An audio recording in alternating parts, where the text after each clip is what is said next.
Hello dear viewers, time again for the news here on Rwanda Television. My name is Serishin Hore. I hope you're having a great weekend. Let us begin with the headlines. Pierre Kayondo, the former prefect of what used to be the prefecture of Kibuye in Rwanda, has been arrested in France because of the atrocities he committed during the 1994 genocide against the Tutsi. Rwanda is joining the rest of the globe in celebrating the International Week of the Deaf, with the use of sign language being highlighted as a way of helping people living with a disability to come out of isolation.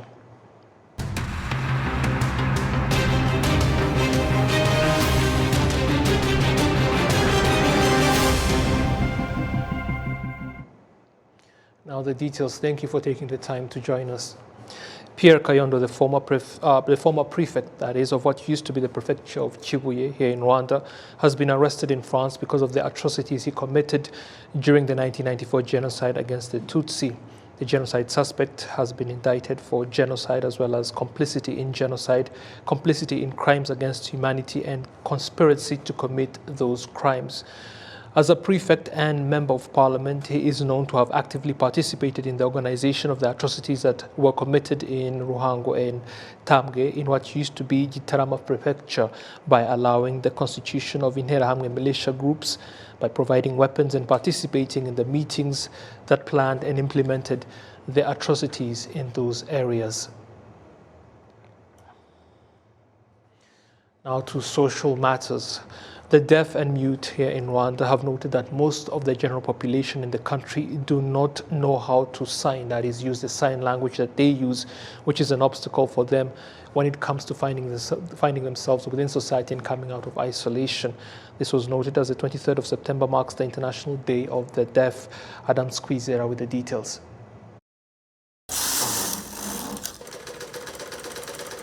In the Nyanjini district, there is a sewing cooperative called Ichizecheshwazaza, made up with 20 deaf and mute people.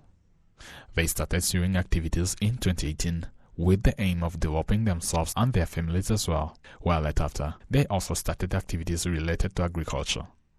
Nevertheless, the head of the cooperative, Mukamasi Makasauda, notes that although they weave many clothes in silk and sew different types of clothes using machines, the fact that the language they use is not acknowledged by many is also counted as an obstacle to them. The biggest challenge we have is communication, because we don't get full information about where to get the tenders. People are also afraid of us because they don't know how to communicate with us, and they do not agree to give us tenders, since we don't even get information related to those tenders as well. Mukamasi Makasauda and her colleagues point out that for them, they are able to work, since what they only need is to remove the obstacles they face.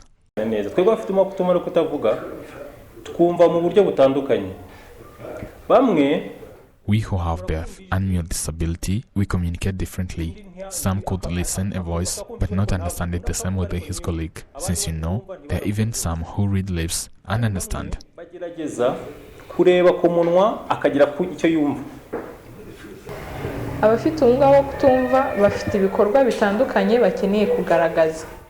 The deaf disabled people have different activities which they want to exhibit. It doesn't mean that we are not able to do anything. Since there is no obstacle, we can even achieve many things. But you know that our sign language is the only thing that can link us to the society in our various activities.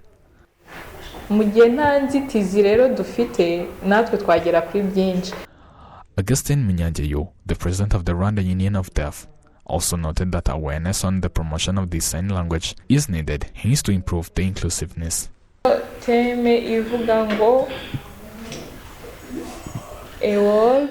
We have the theme, says a world where deaf people can communicate anywhere and anytime. What we want for us is that we want every Rwandan should know how to communicate effectively with us.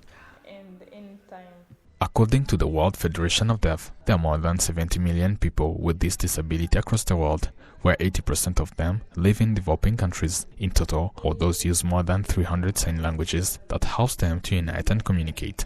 Adam Squeezera, RTV News. Now, agricultural matters. Across the country, farmers have been commending the government's decision to put to use idle farmland, increasing food production here in Rwanda. Adam Squeezera continues.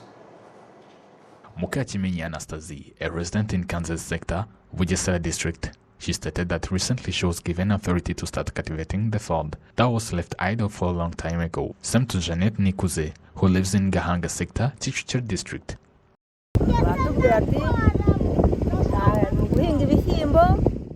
They told us that we have to cultivate beans here, maize and sweet potatoes only.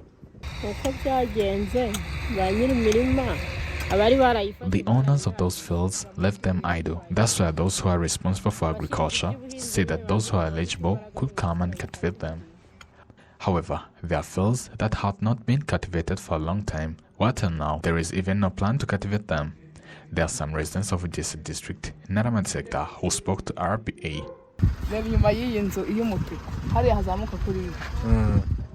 Look around behind that house. It's an invidious plot. It has been almost 15 years and hasn't been ever cultivated, as you see that it is a very large plot, which is suitable for cultivation. Sometimes you find cattle in that plot. The Director General of the Rwanda Agriculture Board, Dr. Ndawamenye Telesfor, now start this program of lending land that is not used for cultivation to the people is aimed at increasing the production of agriculture to the local market particularly. There are some people who have plots but seems to be idle. Then that's where we initiated a program of lending that land to the residents who are eligible to cultivate it instead of letting it idle. For us, what we wanted is that those who are given those fields shouldn't plant seeds. That takes a long time. Since for us, we wanted to grow the agricultural production of various plants such as maize, potatoes, and beans as well.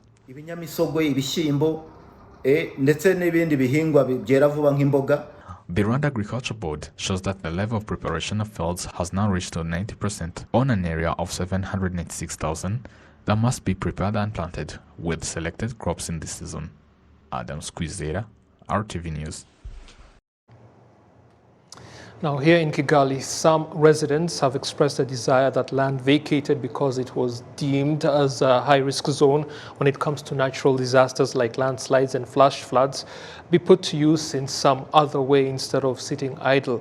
Kigali authorities, meanwhile, have continued to warn that natural disasters have been increasing in severity, which is why caution must be exercised when considering the matter. They have, however, confirmed that such areas are going to be used as natural reserves in the city and turned into parks, providing much-needed locations of relaxation for the residents without posing a threat to their lives.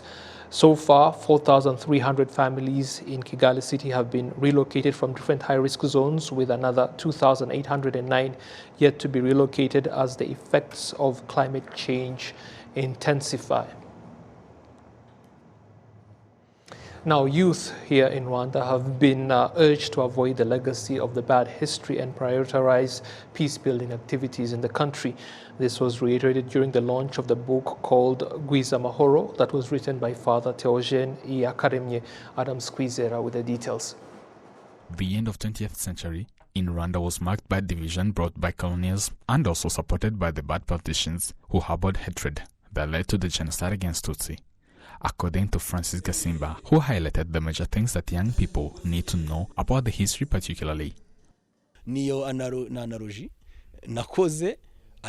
an analogy that I made, but I'm not the one who discovered that essentially would have almost 4 legacies, but instead I linked it with a parent like who have 4 kids, where the firstborn declares the legacy that he or she will give to the young brother or sister. Then that one will also have to make a choice of the legacy that he or she will give to the next. Father Iyakaremye finds that dialogue between those who grew up in the bad history of the 20th century and those who were born after it should be characterized by bringing the truth on such history.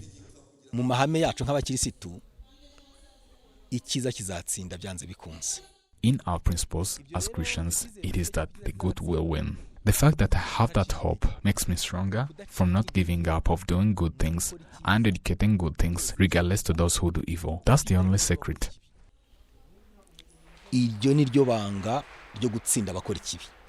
The youth in Charles Rwanga family also says that they are ready to build Rwanda. This is where Father Iakanye also pointed out that the teachings contained in this booklet, named Gwiza Mahoro, are there to show the way young people should go through in this century, hence to build fraternity and peace as a source of sustainable development in Rwanda.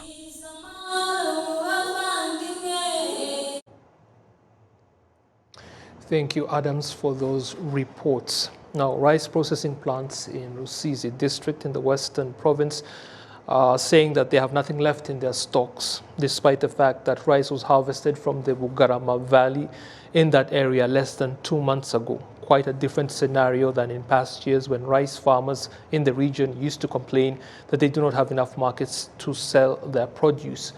The shortages have caused prices to go up, and schools have now been forced to buy imported rice from India as the academic year begins and students return to boarding schools. Local officials in Rusizi have announced measures meant to increase the productivity levels of the Bugarama rice paddies as a way of addressing the issue.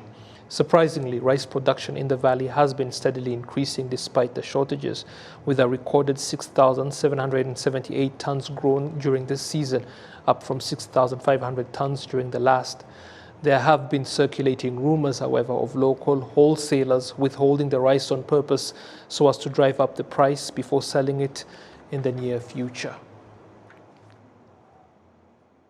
Now, staying in that region and again on agricultural matters, farmers in the districts of Nyamasheke and Rusizi with plots close to Lake Victoria, close to Lake Chivu, have been asking that the 50-meter buffer zone between their land and the lake be put to use in ways that do not harm the environment, but also increase food production. Local and agricultural officials have noted, meanwhile, that there are plans to put the land to use in other ways, and that farmers should instead look to ways to make their farms more productive by employing modern farming methods. Rwanda has 101 lakes and 863 rivers, with buffer zones of 50 and 10 meters respectively required by the law between the water bodies and human activities like farming and construction that may harm them.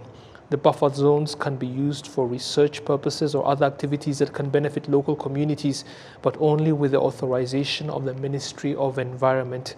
This is especially emphasized in cases when valleys are located close to the water bodies because they are more vulnerable than flat plains.